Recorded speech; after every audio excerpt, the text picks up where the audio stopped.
Hello and welcome. This is Wilrens for Create a Learning Site, the place to go deeper in your understanding of the Bible.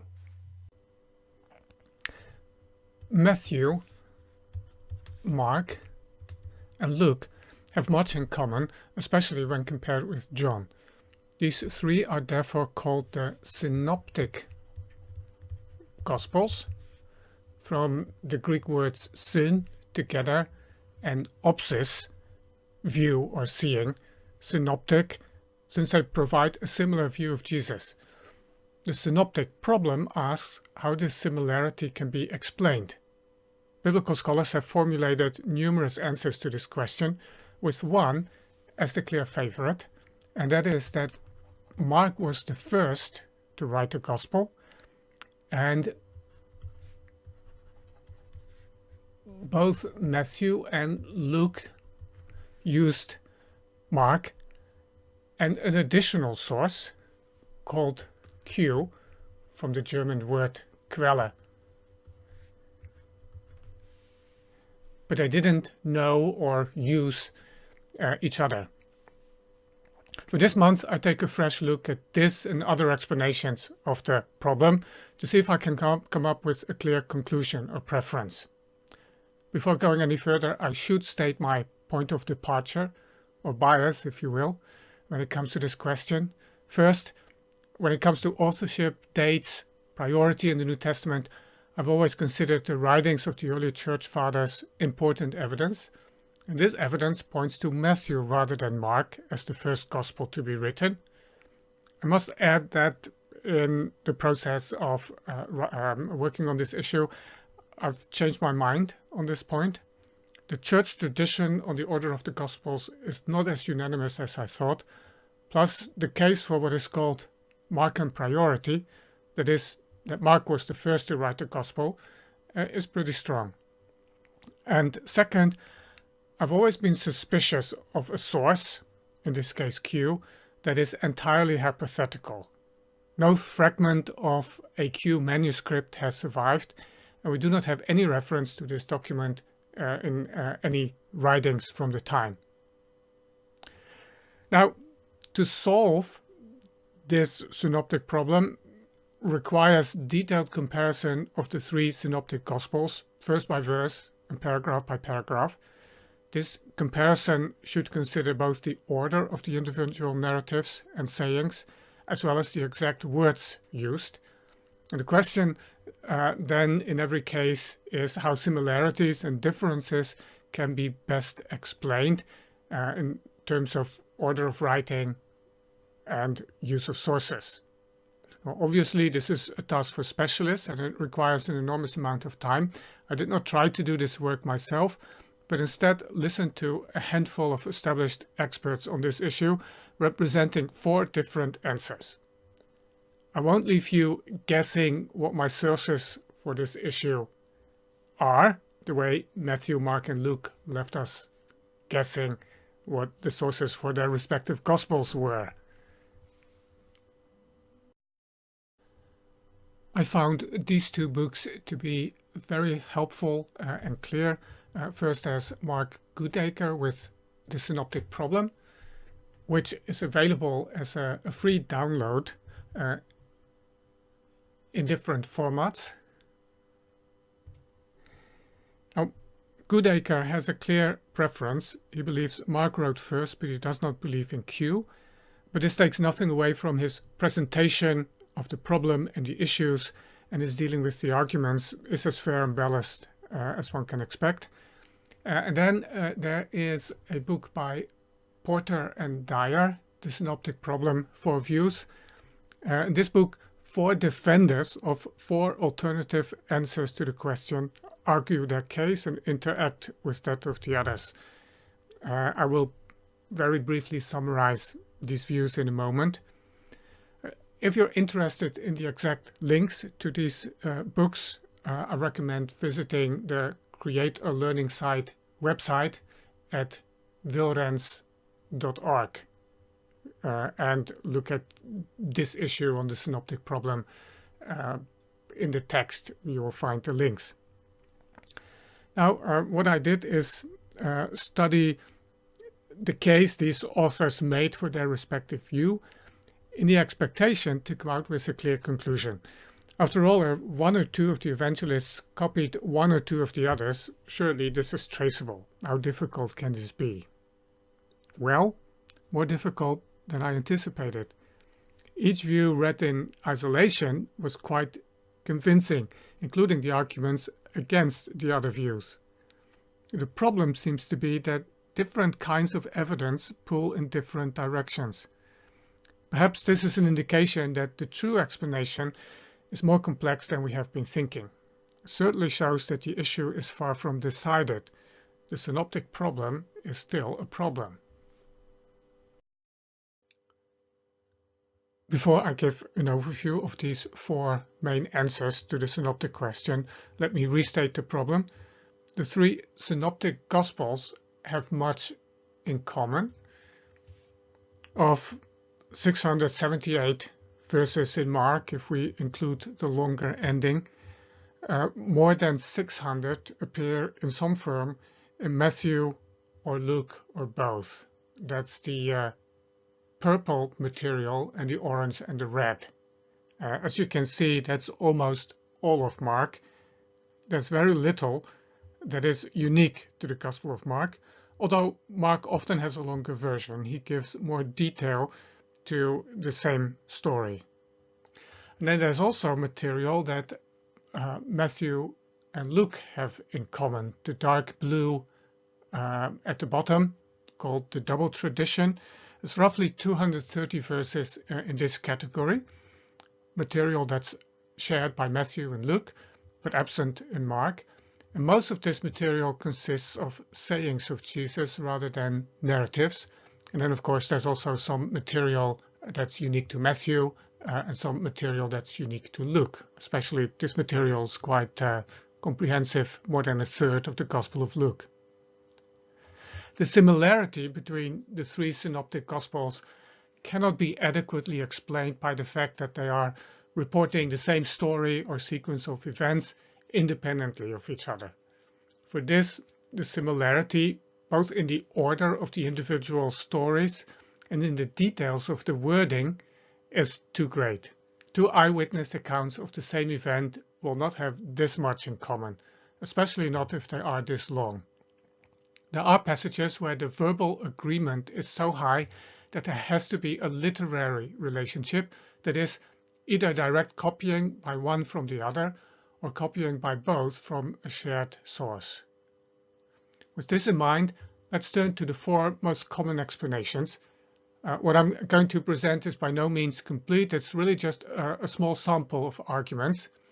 And I won't have time in this issue to give examples. If you want to see examples, I really recommend Mark Goodacre's book on the synoptic problem because he has plenty of them. The most widely accepted explanation still is the two-source hypothesis. Matthew and Luke both used two sources, Mark and Q, but not each other. To put it differently, this hypothesis is based on two pillars. One, Mark wrote first, often referred to as Marcan priority. Two, Matthew and Luke wrote independently of each other. What they have in common, if it is not taken from Mark, must therefore derive from a second hypothetical source, Q. A good case can be made for the first point, Marcan priority. As noted, there is very little that is unique to Mark. It is easier to imagine Matthew and Luke adding to Mark than to imagine Mark abbreviating Matthew and Luke. Besides, if Mark wanted to produce a summary, why is his version of a story often longer than the one in Matthew and Luke? A crucial question becomes how we can best account for those few stories that are unique to Mark. Did Mark add them to a summary of Matthew and Luke, and why? Or did Matthew and Luke decide to omit them? Most interpreters consider the second explanation more likely. It's not too hard to see why Matthew and Luke may have decided to drop precisely this material. And I tend to agree. And then Mark's Greek and his style are pretty rough and simple, much more so than that of the other two. It's easier to imagine that they polished and refined Mark than the other way around. The second pillar of the two-source hypothesis is more debatable. It is argued that Luke did not know and did not use Matthew. How come? Well, first, much of the material that Matthew and Luke share appears in Matthew in one of the 5 longer discourses, or sermons, if you will, of Jesus. Luke has quite a bit of this material, if he has it, in different places, more spread out in his Gospel. So would Luke have cut these discourses into pieces, effectively demolishing Matthew's sermons to include them somewhere else? Or was it Matthew who took this material from his source and completely reorganized it, with Luke staying closer to the original order of his source? 2. Sometimes Matthew and sometimes Luke has what appears to be the original form of a saying, the more difficult text, the other one adjusting or interpreting it. If Luke were using Matthew, we would expect the original to always be in Matthew. An example of this. In Luke 11 verse 20, Jesus speaks of casting out demons by the finger of God, a phrase that's not easy to understand and therefore probably the original, what Jesus really said. Now Matthew 12 verse 28 uses an explanation. Jesus does this by the Spirit of God. Another example is the 2 versions of the Lord's Prayer in Matthew and in Luke, where Luke's prayer is simpler and shorter. It's arguable whether one of these 2 would have been the original and which one, but it is clear that Luke does not follow Matthew. And then 3, when the 3 Gospels differ from each other, verbally or in order, almost always Matthew agrees with Mark or Luke agrees with Mark, but rarely do Matthew and Luke agree with each other against Mark. If Luke used Matthew, why does his order never agree with Matthew against Mark? And why are there so few verbal agreements in Matthew and Luke that differ from Mark's formulations? So it is concluded Luke did not know Matthew both used a source called Q. The second answer is named after Austin Farrer, the Farrer hypothesis. Farrer published an essay in 1955 on dispensing with Q. That was revolutionary at the time because pretty much everyone believed in Q. This is the view of Mark Goodacre, who over the years has built quite a case against Q. Now, Farrer and Goodacre agree with Marcan priority, but they reject Q, considering it unnecessary. Instead, Matthew used Mark, as did Luke, but in this case it is argued that Luke knew and used Matthew as well as a source. So how does Goodacre answer the 3 arguments in favor of Q that we just listed?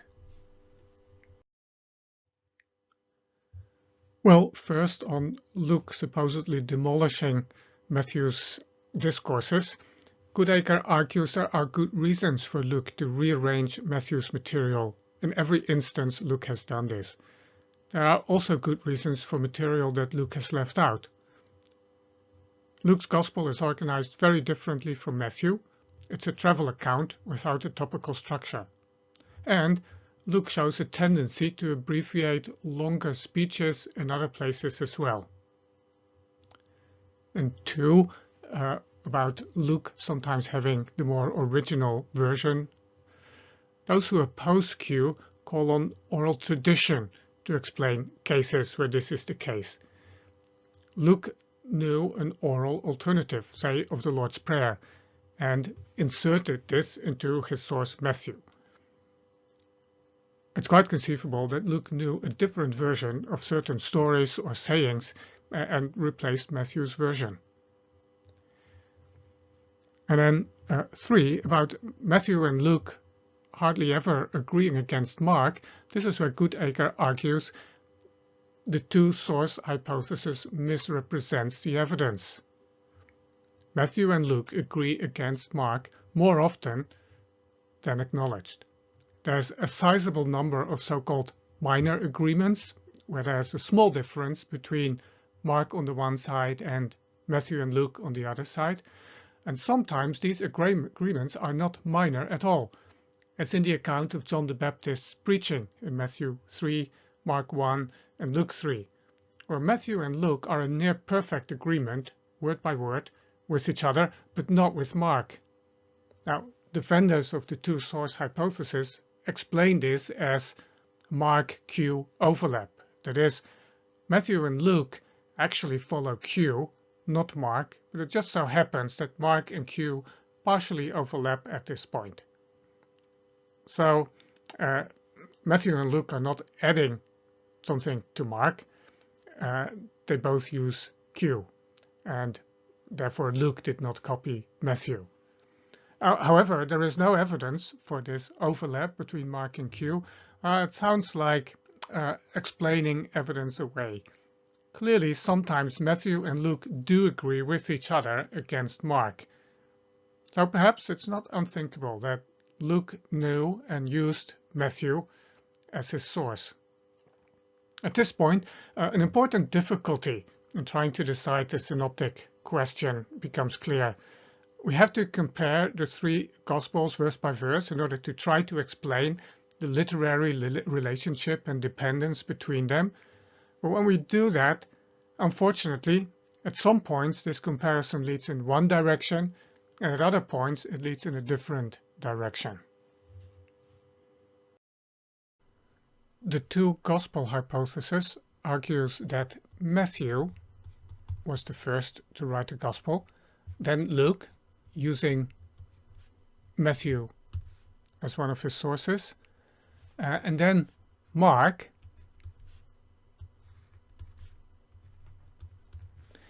using both his two predecessors and combining and abbreviating these two. I find this the least convincing explanation. Not even church tradition fully supports this view, although Matthew is generally considered the first gospel written by the church fathers. Mark is presented as writing in dependence on Peter's preaching, not Matthew's writing, and nothing suggests Mark wrote after Luke in the church tradition. Just when I thought I had at least reduced the spectrum of possibilities to two, Rainer Riesner, a German scholar, came and threw in the wild card. He argues for the importance of oral tradition, that is, narratives and sayings passed on by word of mouth, learning by heart, and the use of notebooks in education and as a memory aid. Quote, "In the schools of philosophers, it was very common for disciples to take notes on the teachings of their masters. The same procedure is known from early rabbinic circles. Books and notes served as aids to memorize sayings and stories in Hellenistic Roman culture, and the same is true for Judaism. This implies there may have been much more material, both oral and written, in circulation than merely the few mentioned above, Mark, Q, special material used in Matthew and Luke. Riesner therefore concludes, quote, from Jesus, the Messianic teacher, to the Synoptic Gospels and beyond, there existed an oral tradition characterized by a flexible stability. From an early date, there was an interplay between the oral and the written.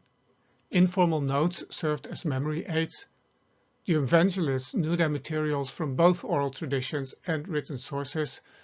The Synoptic Gospels are not mutually dependent, but partially use the same intermediary sources. According to the foreword to his Gospel, Luke relied on the traditions of the eyewitnesses and many written accounts, Luke 1, 1 through 4, This also indicates that the synoptic phenomenon is best explained by a combination of the tradition hypothesis and the multiple source hypothesis. Riesner may be right, but if he is, we will probably never solve the synoptic problem, because all the sources, especially the oral ones, are lost to us. Still, the detailed comparison of verses and passages can yield a rich harvest as we wrestle with questions like, why are these accounts different? And what is the special emphasis of each gospel? Even if it does not lead us to a solution of the synoptic question, this kind of study is very much worth the effort.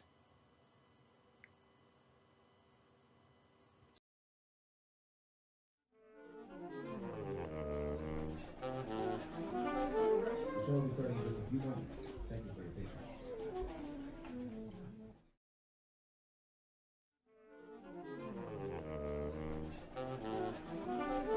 The show will be starting in just a few moments.